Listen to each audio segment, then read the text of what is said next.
जय जगन्नाथ बंधुगण आज आमे जानिबा 30 नवेम्बर 2025 रविवार दिन द्वादश राशि राशिफल विषय रे। एही दैनिक राशिफल चंद्रंक गोचर गणना को नहीं आधारित एवं चंद्रंक गोचर गणना आम जीवन रे बहुत प्रभाव पकई थाए। तो आसंतु सर्वप्रथमे जानिबा आजिर तिथि और राशि नक्षत्र विषय रे। आज हेउची 30 नवेम्बर 2025 रविवार मार्गशीर शुक्ल पक्ष दशमी रात्र 9 घंटा 28 मिनिट गते एकादशी। आज उत्तर भाद्रपद नक्षत्र रात्र 1 घंटा 9 मिनिट गते रेवती नक्षत्र। आज मीन चंद्र अहोरात्र। आजिर पर्वोत्सव शुक्र पूर्वास्त। आजिर शुभ बेला प्रातः 6 घंटा 58 मिनिट रु 9 घंटा 9 मिनिट पर्यंत। आजिर सूर्योदय प्रातः 6 घंटा 14 मिनिट। आजिर सूर्यास्त संध्या 5 घंटा 10 मिनिट। आज धनुराशि पुरुष और कर्कट तुला महिला मानक घात चंद्र एवं मेष राशि घात बार। आज कलमी शाग खाइबा निषिद्ध। तो बंधुगण आसंतु जानिबा आजिर राशिफल विषय रे। ता पूर्वरु आम चैनल को जो माने नुआ करी आछंती तळे थिबा लाल रंगर सब्सक्राइब बटन को दबाई आम चैनल को सब्सक्राइब करंतो और पाखरे थिबा घंटी बटन को दबाई ऑल रे सिलेक्ट करंतो। काहेकि ना आमे अपलोड करितवा प्रत्येक वीडियो नोटिफिकेशन आपण सर्वप्रथमे पाई परिबे। तो प्रथमे जानिबा मेष राशि विषय रे। आपणक राशि रो चंद्रमांक द्वादश भाव रे गोचर आपणक व्यवसाय क्षेत्र रे हानि घटिबार जोग उत्पन्न करुछि। आपण निज लंबित कार्य को पूर्ण करिवार प्रयास करिबे। कोनोसी प्रकार नुआ कार्य हाथ को नियंतु नहीं एवं असुरक्षित कार्य रे क्षति हेबार संभावना रहिछि। विशेष रूप रे शेयर मार्केट आदि क्षेत्र रे निवेश करिवारो आपणको दूरेई रहिबा उचित। वाणिज्य व्यवसाय रे क्षतिर सामना करिबाको पड़िबो एवं रोजगार क्षेत्र रे कोनोसी प्रकार परिवर्तन पई समय शुभ नुहे। पारिवारिक जीवन रे जीवन साथी सहित मतभेद देखा दे पारे एवं एथिरे पारिवारिक स्थिति कलहपूर्ण रहिबो। किंतु अविवाहित मानक पई विवाहर जोग रहिछि। रात्रि समय रे बंधु मित्रंक सहित मनोरंजन और मौज मजलिस रे समय व्यतीत करिबे। कोनोसी प्रकार संपत्ति क्रय विक्रय मध्य शुभ नुहे। एथिपई बुझी विचारी कार्य करंतो। मानसिक चाप तथा कार्यभार आपनଙ୍କୁ चिंतित करिबो। किंतु स्वास्थ्य नियमर पूर्ण पालन करंतो। आज आपण ओं आदित्याय नमः मंत्र जप करंतो शुभ फल पाइबे। वृष राशि आज आपण पूर्वरु करिथिबा कठिन परिश्रमर सुखद परिणाम पाई परिबे एवं उत्तम लाभर स्थिति लागी रहिबो। आपणक कार्य क्षेत्र रे आपणक मान सम्मान वृद्धि पाइबो एवं व्यवसाय क्षेत्र रे किछि नुआ व्यक्तिंक सहित ऑनलाइन वार्तालाप करिबे। आपणक सामाजिक क्षेत्रर विस्तार घटिबो एवं परिश्रमर उत्तम परिणाम पाई परिबे। कार्य क्षेत्र रे नुआ योजनार प्रारंभ करिबा पई उत्तम अनुकूल समय। परिवार जनक हित रे करिथिबा त्यागर आपणको स्वर्णिम परिणाम प्राप्ति हेब। किंतु पैतृक संपत्ति को नहीं कोनोसी प्रकार वाद विवाद देखा दे पारे। नव विवाहित मानक पई संतान प्राप्तिर जोग रहिछि एवं आपणक दायित्व रे वृद्धि घटिब। बंधु मित्रंक सहयोगरु आज नुआ कारोबार प्रारंभ करि परिबे। स्वास्थ्य अवस्था रे गंठी जनित समस्या देखा दे पारे। आज आपण गोमाता को खाइबाकू दियंतो शुभ फल पाइबे। मिथुन राशि आज आपणक कर्म भाव रे चंद्रदेवंको गोचर आपणको राजकीय क्षेत्र रे लाभ प्रदान करिबो। उच्च अधिकारी सहयोग प्राप्ति हेब एवं आपणक कार्यशैली रे एक नुआ चमक आसीबो। विद्यार्थी छात्र छात्री मानक पई पूर्वरु दिया जाइथवा प्रतियोगी परीक्षा रे उत्तम परिणाम प्राप्ति हेब। ऑनलाइन इंटरव्यू रे सफलता मिलिबो। आपणक जस ओ मान सम्मान रे वृद्धि घटिब। पितांक मार्गदर्शन रे निया जाइथवा निर्णय सफल सिद्ध हेब। माता पिता आपणक प्रति गौरवान्वित अनुभव करिबे एवं परिवार रो पूर्ण सहयोग मिलिबो। समस्त क्षेत्र रु आपणको शुभ समाचार मिलिबो। प्रेम जीवन रे मधुरतार भाव रहिब किंतु बंधु मित्रंक पक्षरु निराशा मिलिब। ଆଜି କୌଣସି ପ୍ରକାର ଋଣ ଦେବା ନେବା ଠାରୁ ଆପଣ ଦୂରେଇ ରୁହନ୍ତୁ ଏବଂ ମାତା ପିତାଙ୍କ ସ୍ୱାସ୍ଥ୍ୟାବସ୍ଥାର ବିଷୟ ଧ୍ୟାନ ରଖନ୍ତୁ। କୌଣସି ପୁରୁଣା ରୋଗ ଆପଣଙ୍କ ପାଇଁ କଷ୍ଟଦାୟକ ହୋଇପାରେ। ଆଜି ଆପଣ ସୂର୍ଯ୍ୟଦେବଙ୍କୁ ତିଳ ମିଶ୍ରିତ ଜଳ ଅର୍ପଣ କରନ୍ତୁ, ଶୁଭଫଳ ପାଇବେ। କର୍କଟ ରାଶି, ଆପଣଙ୍କ ନବମ ସ୍ଥାନରେ ଚନ୍ଦ୍ରଦେବଙ୍କ ଗୋଚର ଆପଣଙ୍କୁ ଭାଗ୍ୟଶାଳୀ କରିବ। ଏହି ସମୟ ଆପଣଙ୍କ ପାଇଁ ଅତ୍ୟନ୍ତ ଶୁଭ ରହିବ। ସମସ୍ତ ପ୍ରକାର ସମସ୍ୟା ଦୂର ହେବାକୁ ଲାଗିବ। ଯୋଜନାବଦ୍ଧ ଭାବରେ କରାଯାଇଥିବା ସମସ୍ତ କାର୍ଯ୍ୟରେ ଆପଣ ଉତ୍ତମ ସଫଳତା ପାଇବେ ଏବଂ ସାମାଜିକ କ୍ଷେତ୍ରର ବିକାଶ ହେବ। ନୂଆ କାର୍ଯ୍ୟର ରୂପରେଖା ପ୍ରସ୍ତୁତ କରିବେ। କାର୍ଯ୍ୟସ୍ଥଳରେ ଆଜି ଆପଣଙ୍କ ବାଣୀ ପ୍ରଭାବୀ ତଥା ଚମତ୍କାରିକ ରହିବ।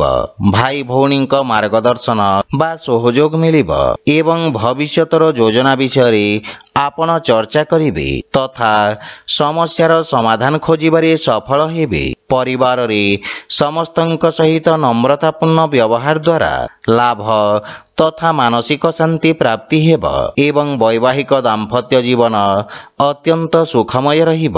କିନ୍ତୁ ସନ୍ତାନ ସମ୍ବନ୍ଧିତ କିଛି ସମସ୍ୟା ଆପଣଙ୍କୁ ଚିନ୍ତିତ କରିବ। ଆର୍ଥିକ ସ୍ଥିତି ମଧ୍ୟମ ରହିବ, ସେଥିପାଇଁ ବୁଝି ବିଚାରି ନିବେଶ କରିବା ଉଚିତ। ରକ୍ତଚାପ ସମ୍ବନ୍ଧିତ ରୋଗୀଙ୍କୁ ନିଜ ସ୍ୱାସ୍ଥ୍ୟାବସ୍ଥାର ବିଷୟ ଧ୍ୟାନ ରଖିବାର ଆବଶ୍ୟକତା ରହିଛି। ଆଜି ଆପଣ ଅସହାୟ ବ୍ୟକ୍ତିଙ୍କୁ ସାହାଯ୍ୟ କରନ୍ତୁ, ଶୁଭଫଳ ପାଇବେ। ସିଂହ ରାଶି, ଆଜି ଆପଣଙ୍କୁ ବ୍ୟବସାୟ କ୍ଷେତ୍ରରେ ଭାଗିଦାରୀଙ୍କ ପକ୍ଷ ମଧ୍ୟ ଶୁଣିବାକୁ ପଡ଼ିବ, ଅନ୍ୟଥା ଆପଣଙ୍କୁ ଆକସ୍ମିକ କୌଣସି ବଡ଼ କ୍ଷତିର ସାମ୍ନା କରିବାକୁ ପଡ଼ିବ। ଆଜି ଆପଣଙ୍କ ପାଇଁ ସେୟାର ମାର୍କେଟ ଆଦିରେ ନିବେଶ କରିବା ପାଇଁ ମିଶ୍ରିତ ଅବସର ମିଳିବ, କିନ୍ତୁ ପାରିବାରିକ କଳହରୁ ଆପଣ ଦୂରେଇ ରୁହନ୍ତୁ ତଥା ଜୀବନସାଥୀଙ୍କ ଭାବନାକୁ ମଧ୍ୟ ଧ୍ୟାନ ରଖନ୍ତୁ। ପ୍ରେମ ଜୀବନରେ ବାଣୀର କଠୋରତା ସମ୍ବନ୍ଧରେ ଫାଟ ସୃଷ୍ଟି ହୋଇପାରେ। ଭାଇଙ୍କ ସହିତ କୌଣସି ପ୍ରକାର ବାଦ ବିବାଦରୁ ଆପଣ ଦୂରେଇ ରୁହନ୍ତୁ। ଆପଣଙ୍କୁ ନିଜ ଭାଷା ତଥା ଭାଷା ଶୈଳୀର ବିଷୟ ଧ୍ୟାନ ରଖିବାର ଆବଶ୍ୟକତା ରହିଛି। ଆପଣଙ୍କ ବ୍ୟବହାରରେ ବୃଦ୍ଧି ଘଟିବ ଏବଂ କିଛି ଖର୍ଚ୍ଚ କରିବା ପୂର୍ବରୁ ଅନ୍ୟ ଉପାୟ ବିଷୟରେ ବିଚାର କରନ୍ତୁ। ଅନାବଶ୍ୟକ ଆର୍ଥିକ ଦେବାନେବାରୁ ସାବଧାନ ରୁହନ୍ତୁ। କାର୍ଯ୍ୟକ୍ଷେତ୍ରରେ ଆଜି କୌଣସି ଅଜଣା ବ୍ୟକ୍ତିଙ୍କୁ ସାମିଲ କରିବା ପୂର୍ବରୁ ବିଚାର ନିଶ୍ଚୟ ଭାବରେ କରନ୍ତୁ, ଅନ୍ୟଥା ପରେ ଆପଣଙ୍କୁ କ୍ଷତିର ସାମ୍ନା କରିବାକୁ ପଡ଼ିବ। ସ୍ୱାସ୍ଥ୍ୟ ଦୃଷ୍ଟିରୁ ଆପଣ ପୂର୍ଣ୍ଣ ରୂପରେ ସୁସ୍ଥ ଅନୁଭବ କରିବେ। ଆଜି ଆପଣ ସୂର୍ଯ୍ୟଦେବଙ୍କୁ ଜଳ ଅର୍ପଣ କରନ୍ତୁ, ଶୁଭଫଳ ପାଇବେ। କନ୍ୟା ରାଶି, ଚନ୍ଦ୍ରଦେବଙ୍କ ଆପଣଙ୍କ ସପ୍ତମ ଭାବରେ ଗୋଚର ଆପଣଙ୍କ ପାଇଁ ଭାବନାତ୍ମକ ରୂପରେ କଠିନ ସମୟ ହୋଇପାରେ। ସେଥିପାଇଁ ନିଜ ଭାବନାରେ ବିଶେଷ ନିୟନ୍ତ୍ରଣ ରଖନ୍ତୁ। ବାଣିଜ୍ୟ ବ୍ୟବସାୟ କ୍ଷେତ୍ରରେ ତରବରିଆ କୌଣସି ନିର୍ଣ୍ଣୟ ନିଅନ୍ତୁ ନାହିଁ, ଅନ୍ୟଥା କ୍ଷତିର ସାମ୍ନା କରିବାକୁ ପଡ଼ିବ। ରାଜକୀୟ କର୍ମଚାରୀଙ୍କୁ ନିଜ କର୍ତ୍ତବ୍ୟ ଓ ଦାୟିତ୍ୱ ନିର୍ବାହନରେ ସମସ୍ୟାର ସାମ୍ନା କରିବାକୁ ପଡ଼ିପାରେ, କିନ୍ତୁ ଆଜି ଆପଣ ନିଜ ବୁଦ୍ଧିବଳ ଓ ଚାତୁର୍ଯ୍ୟରେ ଶତ୍ରୁଙ୍କୁ ପରାସ୍ତ କରିବେ। ପରିବାରରେ କୌଣସି ସଦସ୍ୟଙ୍କ ସହିତ ମତଭେଦର ସମ୍ଭାବନା ରହିଛି ଏବଂ ଅତ୍ୟଧିକ କ୍ରୋଧ କାରଣରୁ ଆପଣଙ୍କୁ କ୍ଷତିର ସାମ୍ନା କରିବାକୁ ପଡ଼ିବ। ପାରିବାରିକ ବାତାବରଣ ସୁଖ ଶାନ୍ତିକୁ ବଜାୟ ରଖିବାର ପ୍ରୟାସ କରନ୍ତୁ ଏବଂ ମାନସିକ ଚିନ୍ତାର ମଧ୍ୟ ସାମ୍ନା କରିବାକୁ ପଡ଼ିପାରେ।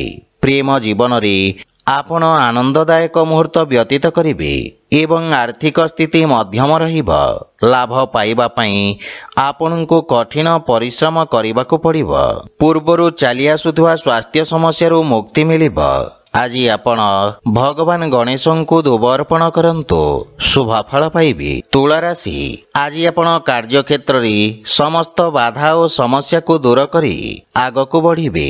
ଆପଣ ନିଜ ବ୍ୟବସାୟିକ କାର୍ଯ୍ୟଶୈଳୀରେ ନିଜର ସମସ୍ତ କର୍ତ୍ତବ୍ୟକୁ ସଫଳତାପୂର୍ବକ ନିର୍ବାହନ କରିବେ। ଉଚ୍ଚ ଶିକ୍ଷା ହେତୁ କୌଣସି ଅତ୍ୟାଧୁନିକ ସଂସ୍ଥାନରେ ଆବେଦନ କରିବା ପାଇଁ ସମୟ ଅନୁକୂଳ ରହିଛି। କୌଣସି କାର୍ଯ୍ୟ ବା ଯୋଜନା ପୂରଣ ନ ହେବା ପର୍ଯ୍ୟନ୍ତ ସାର୍ବଜନିକ କରନ୍ତୁ ନାହିଁ। ସନ୍ତାନ ପକ୍ଷରୁ ସୁଖଦ ଅନୁଭୂତି ପ୍ରାପ୍ତ କରିବେ ଏବଂ ଜୀବନସାଥୀଙ୍କ ସହିତ ସମ୍ପର୍କରେ ପ୍ରଗାଢ଼ତା ଆସିବ। ପାରିବାରିକ ବାତାବରଣ ଉତ୍ତମ ଅନୁକୂଳ ରହିବ ତଥା ଆପଣ ନିଜ ଆର୍ଥିକ ମାମଲା ଓ ଭବିଷ୍ୟତକୁ ନେଇ ଚିନ୍ତିତ ରହିବେ। ଭାଇ ଭଉଣୀଙ୍କ ପକ୍ଷରୁ ପୂର୍ଣ୍ଣ ସହଯୋଗ ମିଳିବ। ପ୍ରେମ ଜୀବନ ପାଇଁ ସମୟ ଉତ୍ତମ ଅନୁକୂଳ ରହିଛି। ଆର୍ଥିକ ସ୍ଥିତି କ୍ଷେତ୍ରରେ ସୁଧାର ଆସିବ ଏବଂ ଛୋଟିଆ ଋଣଭାରରୁ ମୁକ୍ତି ପାଇପାରିବେ। ମାନସିକ ଚିନ୍ତା କାରଣରୁ ଶାରୀରିକ ଅସୁସ୍ଥତା ଓ ଦୁର୍ବଳତା ଅନୁଭବ କରିବେ। ଆଜି ଆପଣ ଗୋମାତାଙ୍କୁ ଖାଇବାକୁ ଦିଅନ୍ତୁ, ଶୁଭ ଫଳ ପାଇବେ।